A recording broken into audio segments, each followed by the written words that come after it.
so essentially, what I want to talk about is images of women in the media, really, but essentially boobs. I think it's quite. I come from Essex, and so this is what the personal attachment is, and so a lot of my close family members have breast enlargements, and it's a really, really common thing now. Like my mum has one, and my sister has one, and they are both baffled by the fact that I don't want one. They see it as some kind of disability. And so my mum's sisters also have breast enlargements, my dad's sisters have breast enlargements, I've got cousins with breast enlargements, and it's really just a thing now, and it's quite kind of terrifying. So when I first started thinking about this, basically how the media talks to women. So first of all, as an advert I saw in a woman's magazine. I can't remember which one it is because they all have different names, like Heat, Hello, OK, Look, Reveal, but I think that they could all just change their name to Women Getting Dressed, because that's all that was in it. It was like, oh look, Victoria Beckham got dressed. Oh, Katie Holmes got dressed in blue. Michelle Obama got dressed. How does she find the time? And I think it is kind of universally agreed now, with men and women, that everything in these magazines is negative, all of the messages towards us. In the one that I read, the whole magazine, from front to cover, every message in there could be condensed down into one short quiz, which is like, ladies, what do you hate most about yourself? Is it A, your face, or B, your body? Answers to the quiz, mostly A's, buy expensive makeup to cover it up, and expensive clothes to distract people. Mostly B's, starve yourself and go to the gym. While you're there, look in one of those big mirrors. Are you sure you don't hate your face? So, they're kind of very negative propaganda, but the advert that I saw, it's an anti-wrinkle cream that they've brought out, which is aimed at women from 25 to 35. So we're already in like a really weird place. So it's a pre-anti-wrinkle cream is what they call it, but it's still got retinol in it. And the advert was kind of photoshopped, so it was the same model, and it said, your future self is giving you a high five.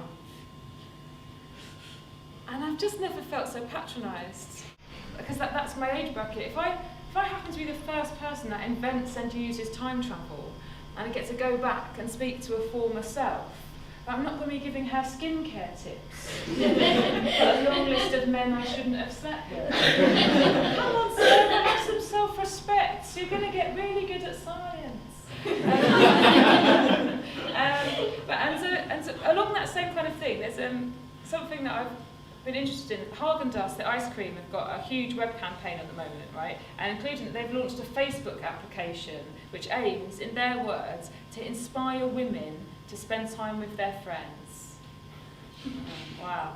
And I don't know about you, but I've been alone in a Wetherspoons for 15 years, just along the bar from Gary, whose wife died. And now I find out that there are female people that I like, and that I can hang out with them. But where? When? How will I find out if they're free? What's that, Haagen-Dazs?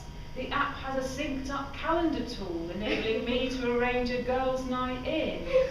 Wow. You're always helping. I didn't know how to use a spoon until I saw your infomercial. It was all going in my hair. Do you know what? I actually think that advertising would be more successful if they were more honest. Like Haagen-Dazs said, we are launching a Facebook application because we would like to sell more ice cream. And if that's true, they're going entirely the wrong way about it. Like, they don't seem to understand that people eat ice cream because they hate themselves. Don't send women to their girlfriends, they make us feel terrific. No, your synced up calendar tool should have all of the movements of my ex-boyfriend with his new girlfriend. Yum, yum, yum. And the advertising campaign on the Tube, you may have seen in London, advertising campaign at the moment is 4 skinny women, right, and they're eating tiny pots of ice cream and just laughing.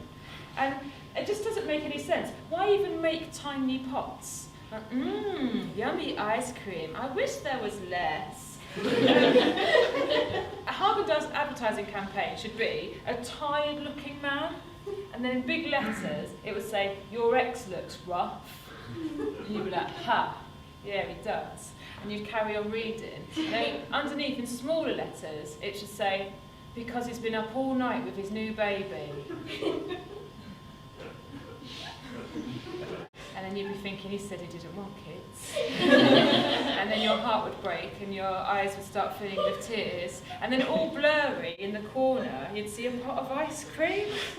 And they should put the calories on there, like don't hide them, put them on in massive. Like, they don't seem to understand that this is self-abuse. But what they're selling is a sweet, sweet alternative to suicide. Pretend that eating ice cream is social. It's not. Now, so one of the things about stand-up is that people always talk about men and women being different. Oh, we're so different. Women have always got sandwiches in their bag. That's the kind of thing that they say. But, I think men and women are inherently the same, right? So a couple of weeks ago, the Sun newspaper, they conducted a survey of the sexiest man and woman, and all their readers voted. And the sexiest man, voted by women, was Benedict Cumberbatch, the actor who plays Sherlock Holmes. And I thought, isn't that brilliant?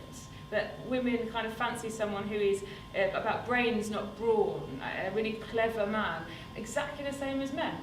I can't remember who was voted the top sexiest woman in the world, but it's always the same, isn't it? You know, Germaine Greer or Sandy Toxvig.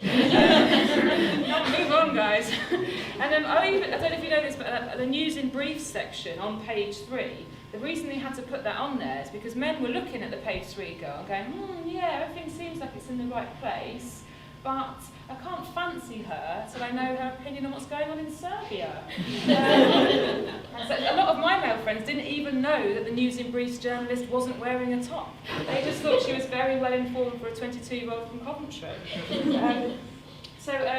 But with the attractiveness thing, right, so men and women, I think we are the same, but I think how we're dealt with in the media is not the same. And an example of that would be this. Every single day, and I don't seek this information out, I'm informed where Kate Middleton got her dress from. Every single day. Whereas no one cares about Will. Like, he could get his suit in Madhouse. Like, no one cares at all. And then what that propagates is something where women care too much about their appearance. Like, I think women are the same as men, will be remembered for our achievements, not what we look like. Like Florence Nightingale cut fatalities in hospital by a third and invented nursing. Who cares if she had a moustache? Mary Curie discovered radium and polonium. Who cares if she glowed in the dark? I think we spend all of the, like women spend this time like worrying about cellulite, and men aren't worrying about it. They're just too busy getting paid more than us in every single career where you don't have to take your clothes off. Like, if David Cameron spent his day in front of the mirror worrying about what he looked like in cycling shorts, he wouldn't have time to fuck over so many poor people. He was too busy.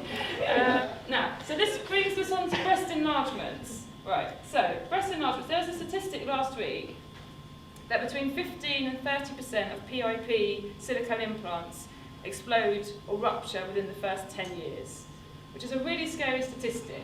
Oh, hi Susan, how are you? My tits exploded. Oh, well, most women have one bigger than the other. But my first instinct when I read this was like, oh, this is a really scary statistic. That might put people off having breast enlargements. But actually, I know from personal experience, people don't consider the danger. They always think that thing happens to somebody else. Like, I had this really scary conversation with my sister. My sister has a baby who's 1, and who's a female baby. And she set up a trust fund for her when she was born that we're putting money in for. And I said, when I first put money into this account on the baby's first birthday, this isn't going to go on a breast enlargement, is it? And my sister said, oh, that's her decision. And I said, oh, I don't think it is her decision, actually. I think this should definitely go towards education. That should be, like, we all know that. And she got really defensive. She went, look, Sarah, I'd only let her get one if she was A, really upset about it, or B, 17. My mum joined in at this point. My mum joins in and says, look, Cheryl, when she grows up, that's my sister's name, when she grows up, you'll love her no matter what she looks like. And my sister said, yeah, but she's not going to love herself, is she? Like, it's really scary, like, because, of course, my niece is going to grow up thinking she's going to inherit the breasts of her mother and grandmother. Actually, she is going to be confused. She's going to think Auntie Sarah's had some kind of terrible accident. Oh, did you sleep on your front too much, Auntie Sarah? Did you stand too close to a speeding train? Did you get bitten we've had 2 dogs.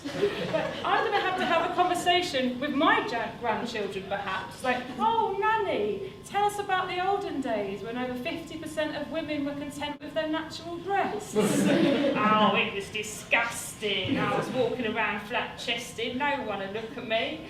I waited until my 40s to have mine because of my principles. Who needs principles when you've got nice exploding tits? And you know whose fault this is? David Hasselhoff.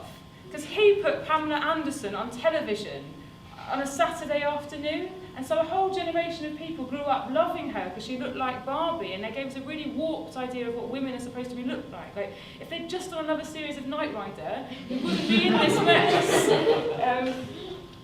Now, and so there's another statistic. This is it was a couple of weeks ago, maybe 2 or 3, and it was about the growing amount of young children having breast reductions, young boys having breast reductions because of child obesity. And when I read that story, I thought that's incredibly sad, because if you were just patient, if you just waited, those boys would grow up to be men, and men love boobs. So what better way to appreciate them than by having them? And then we could take turns on page 3, like every other day a man would get his moves out, and he would be objectified and get famous and marry a netballer who cheats on him all the time. Obesity is actually taking us one step closer to equality, because we all look the same when we're massive. And I think that's all I've written to say about boobs, really. That was pretty much it, so I've probably got massively under, have I? How much under? If I had the timer on, you would know. Oh!